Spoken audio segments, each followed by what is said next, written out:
এই প্রথমবারের মতো আমি বাসায় পনির বানিয়েছি এবং ওই পনির দিয়ে আবার শাহী পনির রান্না করেছি। পনিরের কোনো তরকারি আমার তেমন একটা খাওয়া হয়নি, বাট কিছুদিন আগে আমি প্রথমবারের মতো শাহী পনির খেয়েছিলাম এবং আমি ওই পনিরের ফ্যান হয়ে গিয়েছিলাম। তখন থেকে আমার মাথায় ঘুরতেছিল যে এটা আমি অবশ্যই একদিন ট্রাই করব। তো এই প্রথমবারের জন্য আমি বাসায় পনির বানিয়েছি। 1.5 কেজি দুধকে 2 চামচ ভিনেগার এবং 2 চামচ পানি দিয়ে ফাটিয়ে নিয়েছি। এরপর একটা পাতলা কাপড়ে এটাকে কিছুক্ষণ ভার দিয়ে রেখে দিয়েছিলাম। তারপরে আমার পনির রেডি।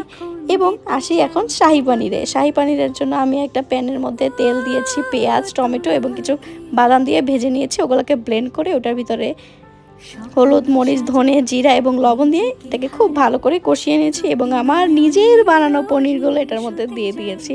এই পনিরগুলোর তরকারি রান্না করার সময় আমি খুবই এক্সাইটেড ছিলাম, প্লাস একটু টেনশনেও ছিলাম। প্রথমবারের মতো যেহেতু বানাচ্ছি, কেমন না কেমন হবে। এরপর উপরে আমি কিছু ফ্রেশ ক্রিম দিয়ে দিয়েছিলাম। আমি আজকে খেয়েছিলাম পোলাওয়ের সাথে। এটা অনেক বেশি জোস হয়েছে।